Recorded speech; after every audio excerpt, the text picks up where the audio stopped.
In this video, I want to talk about an Instagram DM I received, what I liked about it, and how I would improve it. So, first things first, I actually noticed that on my feed where I got the notifications, I got a comment from this person. You can see here, right? It was under priority. The guy's verified and he has a lot of followers. Whether the followers are real or not, I'm not sure, but let's just say they are. So, he showed up under priority when he commented on one of my recent Instagram posts. He didn't really comment anything that of value or anything insightful, but I first saw his name and his photo and his username when he commented on my post. So that's step one. If you're trying to get someone's attention, whether it's Instagram or elsewhere, comment on some of their posts, comment on their photos, comment on their videos. This guy just left one from what I believe I saw. He might have done others, but I just saw one. I think the more that you do a couple, for a couple days, one or two posts a day, depending on how many posts the person has over a couple days, maybe even a week, then people subconsciously or consciously will probably be more familiar with you. That's step number one, is engage with your ICP on the platforms that they're active or the platforms that you're active on that they also are on too. And one tip, one hack, say someone has a really big LinkedIn following, but they have a Twitter following that's smaller and there's a way to DM them, maybe DM them on Twitter or maybe DM them on the platform where they have less followers because there's probably less noise. For example, I've noticed a lot of YouTubers that have 500,000 subs, a million subs, 5 million subs, that maybe they only have like 25 or 50,000 followers on LinkedIn or Twitter or Instagram for that matter, and they are active there as well. So I'd probably try those platforms because there's going to be a lot less noise, meaning that your message should therefore hopefully stand out. This was step one. Step two, right, is this guy DM me, and I'm going to read it. It says, "Chase, my man, I think I can add 48K to your revenue worst case. May I share how?" So first things that he did is he DM'd me, right? And I think this was in a different folder, but I obviously check my message request folders because sometimes there's gold, and other times there's not. So the first thing I did is once he sent that DM, I clicked on view his profile. So his profile, right? It looks good. Again, as mentioned, he's verified. I think that's a nice thing. On Instagram and Facebook, it's pretty cheap and easy to get verified now. I don't know if it's 10 or 20 bucks, whatever it is, but I highly recommend doing it. It just makes you stand out a little bit more. And then look at his name, his photo, his bio, his followers, his following. He looks legitimate, right? Whether he's legit or not, I can't say. I don't know. I've never worked with him. I didn't spend enough time kind of going through his profile and diving in. But I looked at a few of his recent videos, a few of his recent posts, saw that I had people that I know or people that I'm following or people that follow me that also follow him. And if you look at his kind of bio, it's pretty well laid out, right? He uses the emojis, he uses the spacing, he has kind of some social proof. So overall, he passed kind of the quick check that I did. Some call it a vibe check. He kind of checked that, for me, that kind of authenticity check where he looks like he could be, potentially legitimate. So let's hear him out. So going back to this one, he said that, and I said, sure. And he goes, sounds good, brother. How much is your offer? I'll run through the numbers right now. I was a little bit taken aback by this part. I don't think this was the best thing to do. He clearly didn't know enough about me or my offer while he made a promise, right? So the promise of the first DM is that he can make me 48K or more. So I was intrigued. But then he goes, well, how much is your offer? I'll run the numbers. So again, I'm kind of like, well, which offer is he talking about? How can you be so confident that you can make me 48K if you don't actually even know the price point of my service? So he had a great opener. His profile looked great. The fact that he commented, he did a lot of great things. But this is where, in my opinion, it kind of starts to go downhill. So I respond saying, which offer? Again, I kind of, making this course, kind of want to hear him out. Thought he was doing a good job. I wanted to see what he had to say. And obviously, right, like if he said something legitimate and something good and something that I could benefit from, I might take him up on it. I've hired and worked with a number of people that have sent me DMs who've done it the right way. So I said, which offer?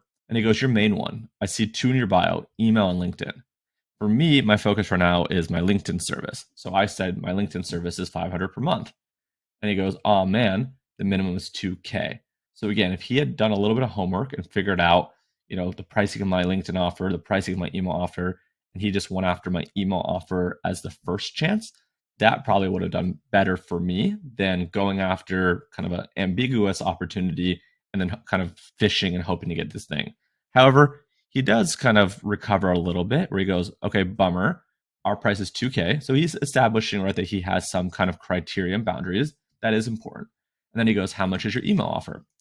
So I say, no problem. Our email offer is a minimum of $4,500 per month. And then it goes upwards to, I didn't mention that there, but it goes upwards of 12,500, 15,000, 17,000, right? So our email service can range from, mid four figures all the way up to kind of lower five figures a month. So I go 4,500. He goes, for the email offer, correct? And I think he probably should have, realized that that's what I was talking about, because he asked about it and I was answering his question. So kind of, I guess, better to be safe than sorry and clarifying. But again, like if he was a little bit more dialed in, maybe he would have just gone straight to the next message, which goes, sorry, I was wrong earlier. Because we add 2 to 5 closes a month to our clients, so it's 4.5K times 2 times 12 equals 108K. Could you handle 2 to 5 more clients a month right now on that retainer? And again, his math, I guess he's kind of just doing kind of back of the napkin ballpark math, but you can't really assume that, you're going to close that many people every single month at that rate, and doesn't really factor in churn. So again, if he's saying that every single month, which it wasn't clear, maybe he's saying every single month he's going to sign us 9K. And then if that's the case, if he wants to know our churn and some other things, it could end up being more than 108K. So I don't know if he just assumed or if he was going to maybe talk about that later. But again, I kind of see where he's going with it, but a little bit still confused because there's a lot of variables and it can't just simply say, I'm going to sign you 2 clients every month and give you this. He might be wrong and it actually might be higher, or maybe he's just being conservative. So there's a couple kind of gray areas there that left me with more questions than answers. And then the next part, he goes, are you free at all next? So again, I know what he's meant to say. He meant to say, are you free at all next week? But again, just simple things like this when you're in the DM, you want to put your best foot forward. You really want to make sure that things are professional and dialed in, because this is typically when you're presenting your best self. So a little bit of a typo kind of question there. Again, kind of just for me, it was like, I don't really want to work with this person. I'm sure he's great, whatever, but he's not the right fit for me. I can send over a calendar link to break this down via a Zoom. If I were him, I would have gone more of the recorded video route, where he could have kind of given me some insight without asking for a call. I don't think he's given me enough information yet. I don't think there's enough trust yet in this conversation for him to straight up ask for a call. I'm very precious with my time. I'm not going to give this guy a 30-minute call when I'm already having this feeling that's not going to work out. And then he sends one more message saying, just curious, what's the rationale behind wanting to know how to add 48K and purposely turning down 108K you said you can handle? I think it's a very good and fair question. I'm probably not going to respond. I'm going to see if he sends any other follow-ups. But it's definitely a fair question. I don't really have the heart to tell him and make it personal. So oftentimes I just don't respond to this.